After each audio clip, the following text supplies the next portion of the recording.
ميشيل حايك يتوقع مجازر إرهابية داخل هذه الدولة وعمليات ثأر انتقامية بالمرصاد.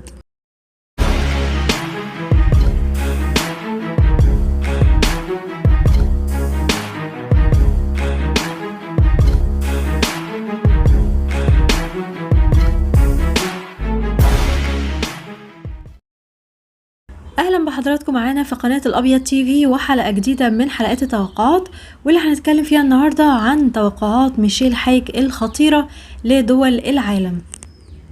وقبل ما ابدأ الحلقة ياريت تعمل لايك للفيديو وتوصلوا لأكبر عدد ممكن من اللايكات، وكمان تشترك في القناة وتفعل الجرس عشان توصلك كل الفيديوهات أول بأول.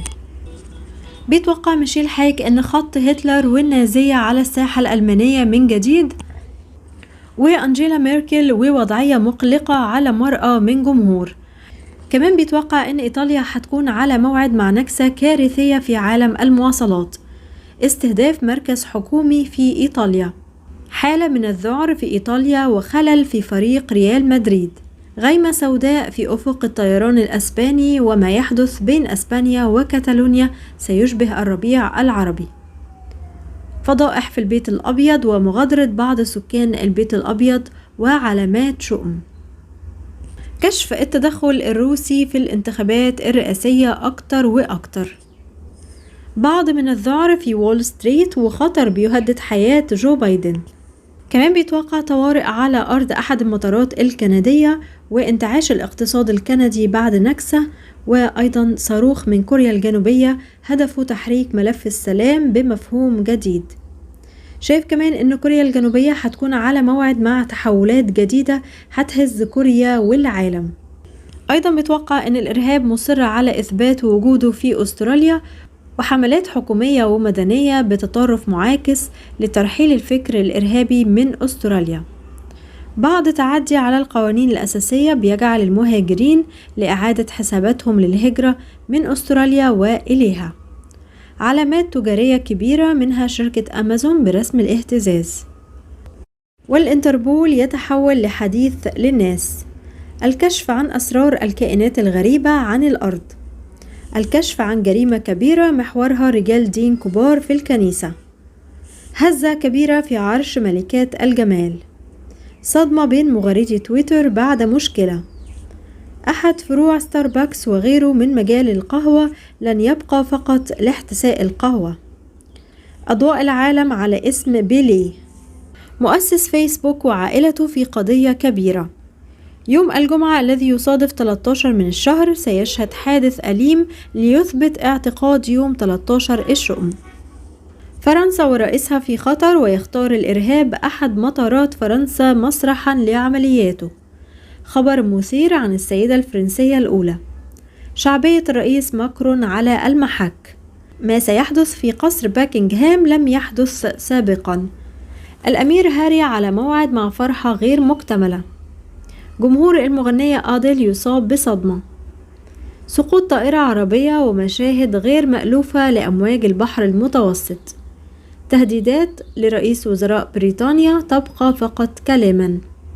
اكتشاف وثائق ذات صلة بأنبياء العهد القديم. غزو الرقص الشرقي إلى الشرق والغرب. ظهور نسخة جديدة من داعش وصور جديدة من موسم الحج تعلق في الأذهان. وينتهي الربيع العربي في المناطق التي بدأ منها. إطلاق الرصاص على الأفراد في المدارس والجامعات والكنائس من أمريكا إلى منطقتنا. ابن بن لادن جاهز. وزير دفاع عربي يتخطى صلاحيته. كمان بيتوقع ميشيل حايك ان صيد ثمين في حديقة البيت الأبيض وحجم الانتظارات بيجعل أوبرا وينفري في حالة تأهب. بيخسر شارع فيفث أفنيو في منهاتن نيويورك علامته المميزة والفارقة لبعض الوقت. توم كروز بين الشهرة والصدمة وقصة غريبة في نيويورك تحديدا بكنيسة سانت باتريك وحرمها. أرى إشارات مبهمة للشيء يشبه الشؤم واللعنة والنحس على الرئيس جو بايدن ونائبته. أحداث غير مسبوقة في أمريكا بيولعها طابور خامس بيحاولوا يحملوها للرئيس ترامب. شرارات بتعكر أجواء الولايات المتحدة الأمريكية مصدرها عالم كرة السلة. بيتعرض بايدن لكسر آخر وإصابات وكسور أخرى. الجو مخروب مش بطائرة أو صاروخ أو أي شيء، لكن الرادار بيلتقط إشارات من أطباق فضائية والوجهة مجهولة. من بين كل المدن الأمريكية بروكلين وضواحيها بالضوء. بينصاب السلاح الجوي الأمريكي بهستيريا وسنراها بوضوح. مجلة تايمز اللي اختارت بايدن كشخصية عام 2020 هتختار ترامب كشخصية عام 2021. أمر بيشوه بهجة فوز نائبة الرئيس بايدن بطريقها، وبركان بيرافق عملية فتح ملفات اللي صارت في 11 سبتمبر من جديد وبيولع الدنيا.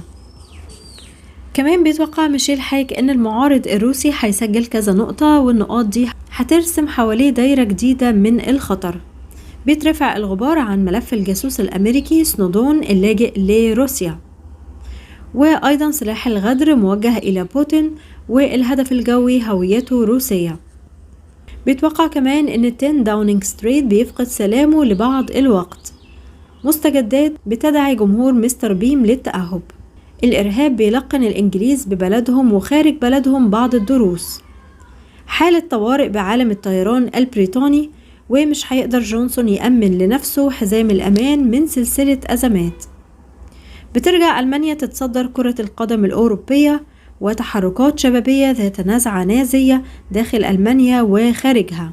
استهداف أماكن عامة وذعر في الشارع الألماني. راح تسرق أستراليا الوهج العالمي بالرياضة. الشرطة الأسترالية بمواجهة مخطط إرهابي كبير. مؤسسات دينية ورجال دين لبنانيين هيكونوا بالضوء بين لبنان واستراليا. انتشار خبر محزن عن وجه معروف جدا بصفوف الجالية اللبنانية. سويسرا بانتظارها هزتين، واحدة في عالم المال والبورصة والبنوك، والتانية بعالم الاستقرار والأمان.